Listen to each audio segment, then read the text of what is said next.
I'm going to run you through a couple of other technologies that we're seeing and some of the things that we're seeing. I want to focus this talk really on what are the implications for society as we have these technologies coming online, and how do we organize for it, right? If I could get my slides up. Brad has a great joke. He says that AI is really easy, but AV is really hard. So for the AV folks. So. David mentioned a bit of my background. I've actually spent 10 years based here in the UK doing restructuring large European organizations, which is why I'm bold, and I think you'll probably understand that. And I've been out in the US for the last 12 years or so building this organization out. Catherine mentioned this fundamental curve that we operate off, this Moore's law. Ray, when he put this curve together, went all the way back to 1900 and found that the price performance of computing has been doubling very steadily, way back to over 110 years. And the question that he asked himself when he saw this is, why is that curve so smooth and so steady? We've had wars, we've had recessions, we've had ups and downs in the semiconductor industry. That thing is moving like clockwork, right? And he came up with this fundamental observation that once you information enable a domain, an industry, a product area, a technology, it goes into this doubling pattern, starts doubling in its price performance about 1 to 2 years. And once on that path, nothing shakes it off that path. We're now seeing all of these technologies move at this pace. And this is causing extraordinary possibilities. And some of the, now we can map those technologies, as you saw from Alfredo, we can map those technologies down to the bottom of the pyramid very effectively, and that's what we challenge our students to do. We've gathered together many of the leading thinkers in the world. We spend about 80% of our curriculum teaching the future, as opposed to the past. Most academics thinks about how did this equation develop, how did this model come about, et cetera, right? This is the original circuit board, and now we have teraflops of computing on that same physical space.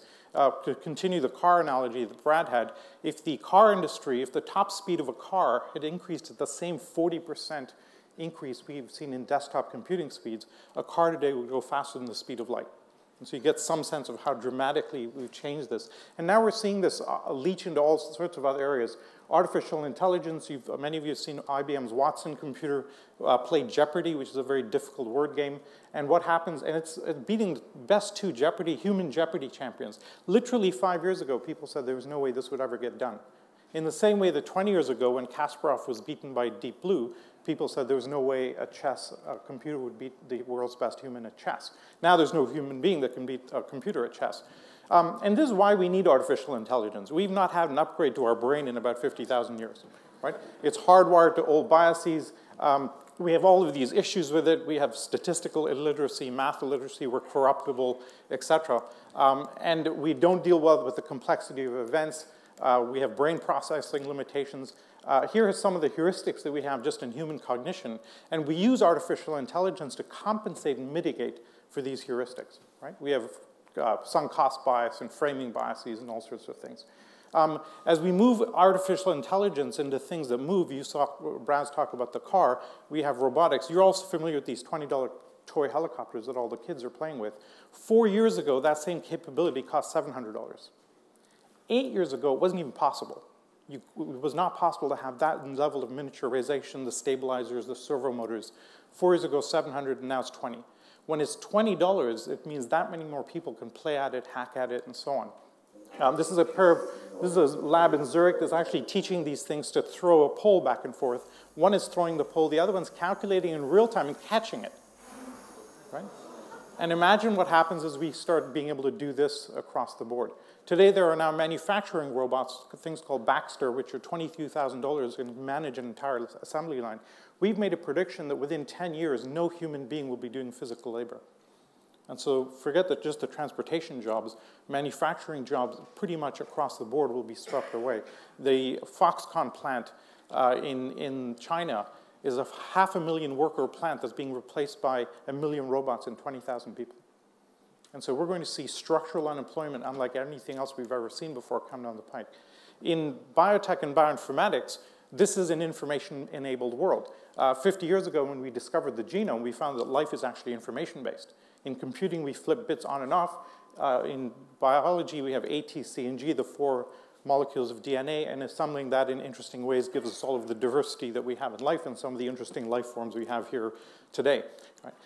And DNA sequencing has been moving at 5 times the pace of Moore's law over the last few decades. It cost $2.7 billion to sequence the first human genome 12 years ago. The next one was about 500 million. The next one was about 100 million. The fourth one was about 50 million. Fifth one was about 14 million. Anybody know what it is today? $1,000. Right? We've gone from $2.7 billion 12 years ago. It's now $1,000. In 2 years, it'll be $100.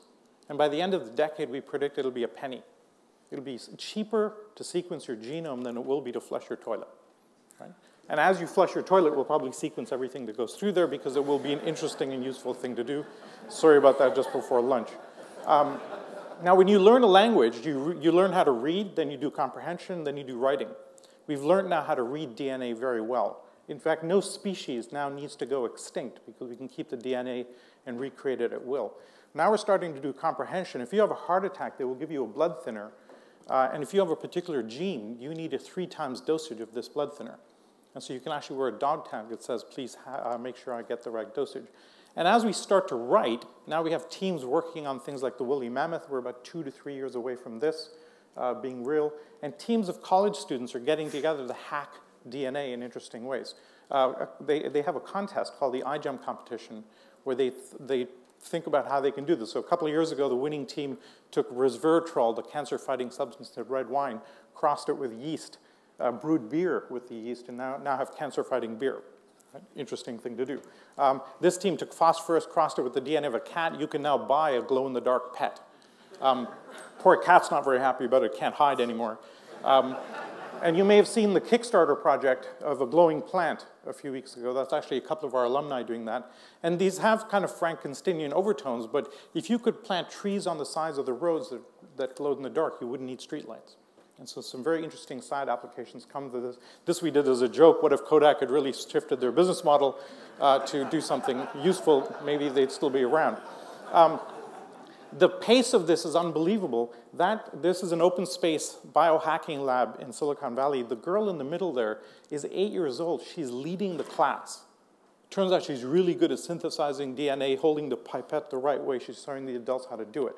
And she has no moral compunctions of doing this. She has a very different type of understanding of what it's like to manipulate DNA.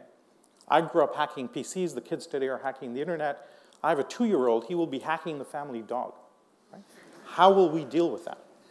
And if I'm not careful, he'll be hacking me, right? So we'll have to navigate this.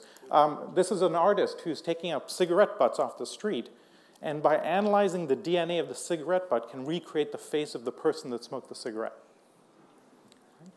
This is her recreating a face of herself. Now, you're all leaving DNA behind wherever you go on doorknobs and coffee cups and whatnot. I'm sure the NSA is all over this. There's actually a company that's sprung up that can create a mugshot based on whatever DNA is left around. And as the cost drops to 0, essentially this has enormous implications.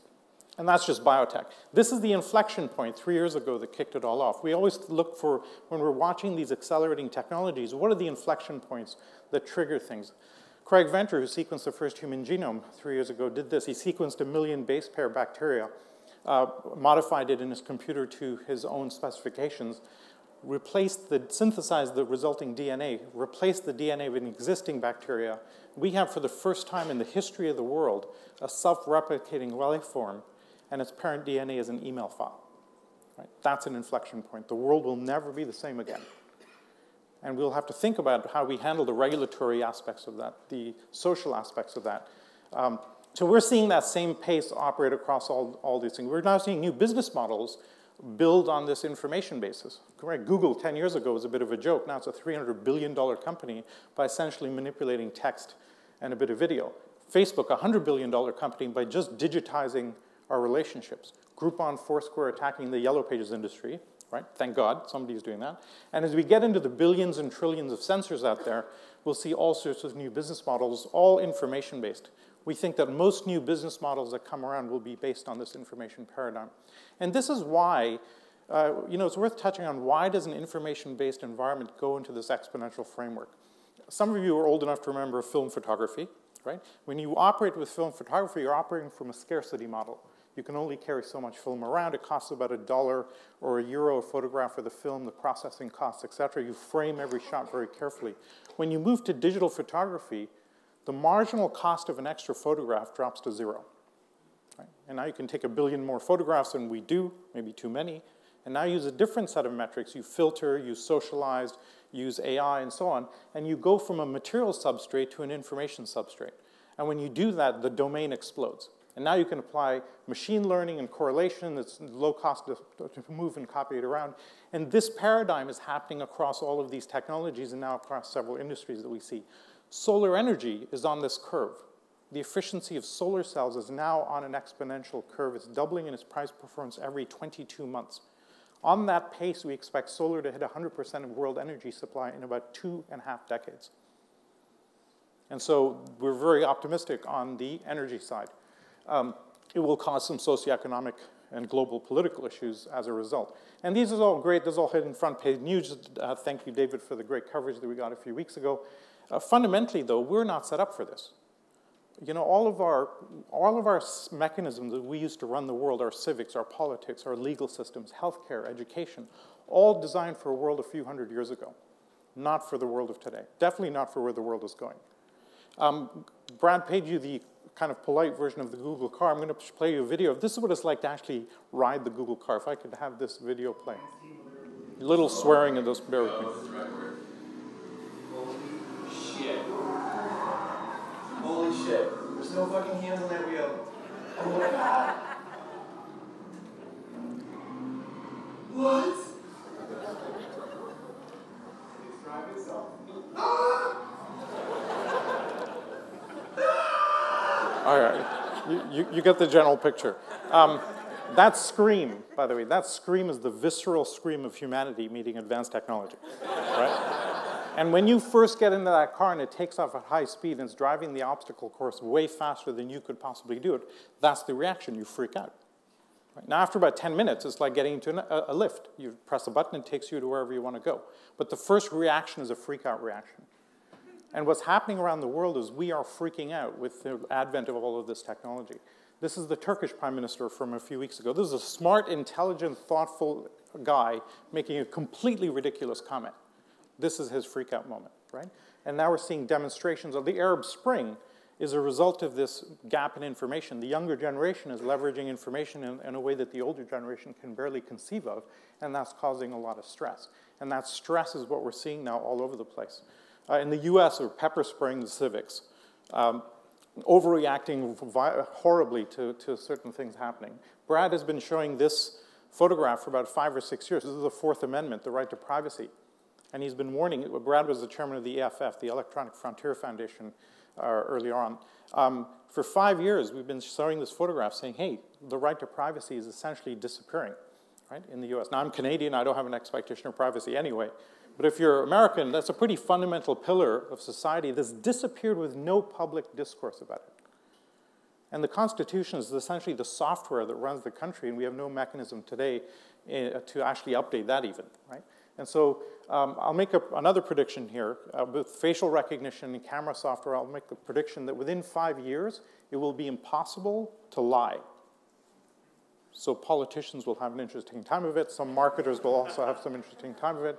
This will have some interesting impacts. The patent system, fundamentally broken, right? High-tech companies are now spending more on litigation than on R&D. It's a very bad place to be. Now it's become a tax on innovation. I mentioned that we teach the 80% of our curriculum focused on the future. Because we're focused on fast-moving technologies, we update our curriculum very frequently.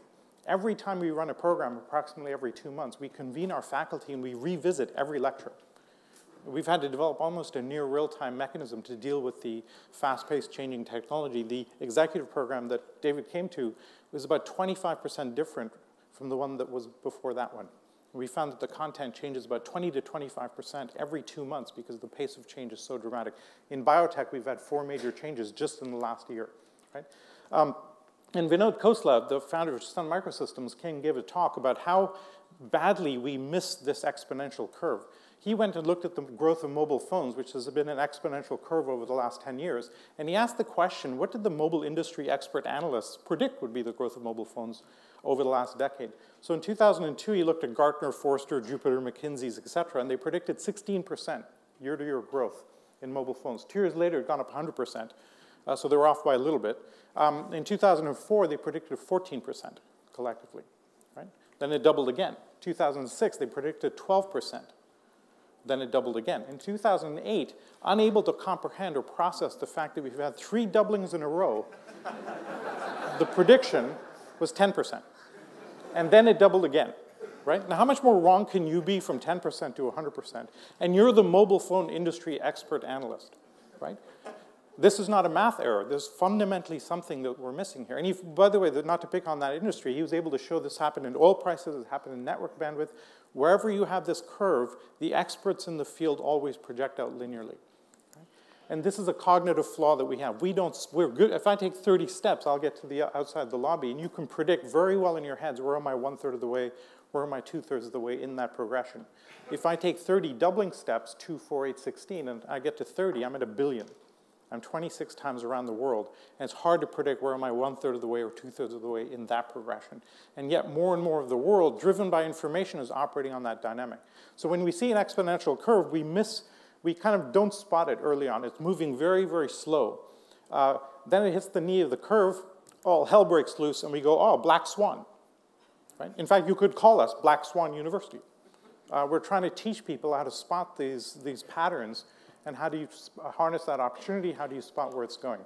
3D printing, for example, is now hitting mainstream. Think about the economy of China. Basically, the foundation of it is assembling and shipping cheap plastic parts.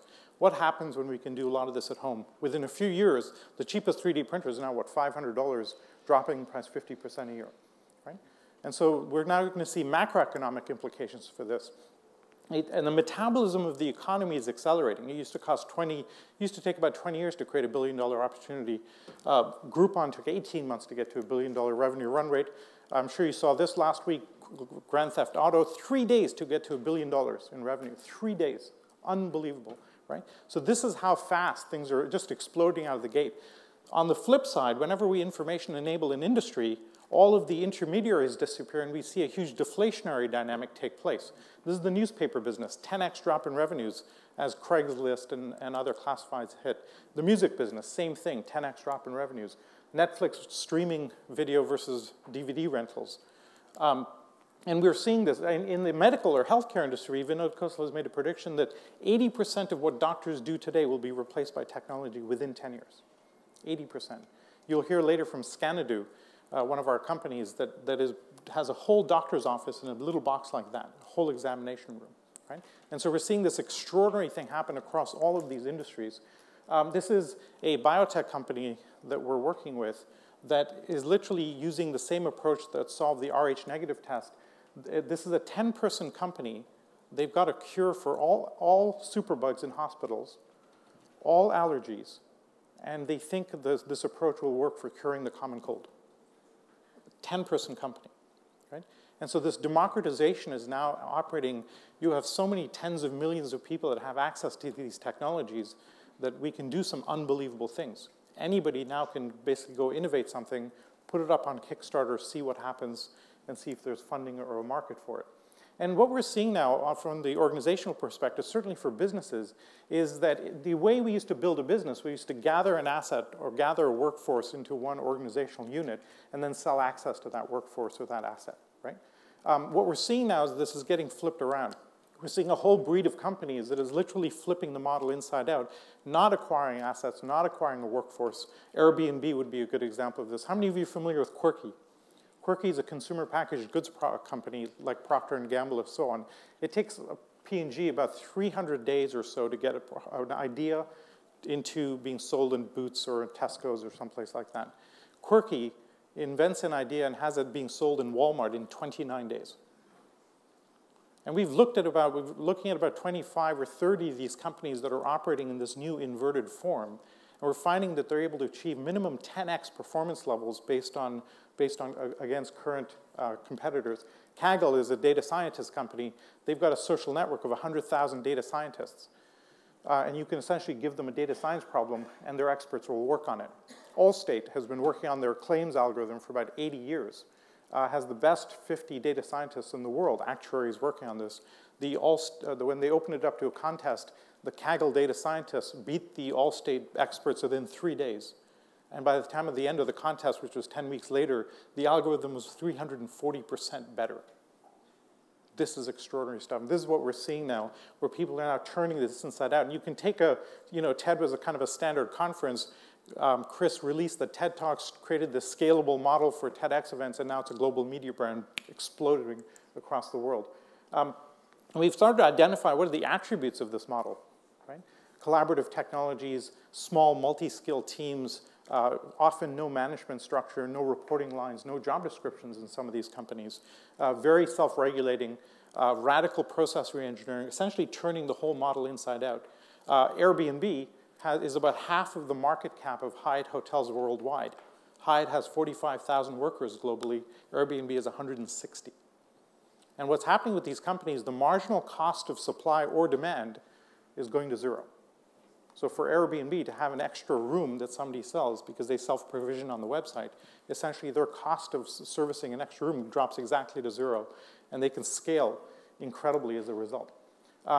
GE, when they looked at how Quirky was doing, basically said, you know what, here's our entire patent portfolio, go at it, and essentially formed a partnership. And the smarter big companies are now forming partnerships with these fast-moving, aggressive young companies because they can't match that scale. They can't match that organizational structure and form. So we're seeing this very fascinating thing happen. One thing is for sure, the pressure is not stopping. Right? We had 1.2 billion people online 3 years ago. In 6 years, we'll have 5 billion people online. And as you hear tomorrow from Suneet, you'll see that every one of those 5 billion people will have a tablet. Because in a few years, we won't be able to sell anybody anything. We'll be giving away those tablets in cereal boxes because you won't be able to sell anybody anything unless they have access to that. And what happens when you have 5 billion people, 3 billion new minds online having all of that capability and that mind share, right? Last example, this is one of our other alumni. This was we have about 2,000 alumni in about 85 countries. Emilio was voted the person most likely to actually impact 1 billion people. And he's building small nanosatellites that he's got a cluster of them that he'll launch, and he'll be able to provide real-time video anywhere on the planet to a 1-meter resolution. That will have some privacy implications. And he's launching an app store so that anybody can build apps on it for parking spots in New York City or asset security or whatever. His first satellite launched 3 months ago. And so within a couple of years, we're going to have this capability of having anything in the world be observable to a 3-foot radius. This is how fast it's moving. And so we're going to have to completely change how we organize ourselves from a legal perspective, healthcare, education, everything's shifting very, very quickly. And we think about a great deal of that. So with that, thank you very much. Thank you, David, for having us. And let's go to lunch.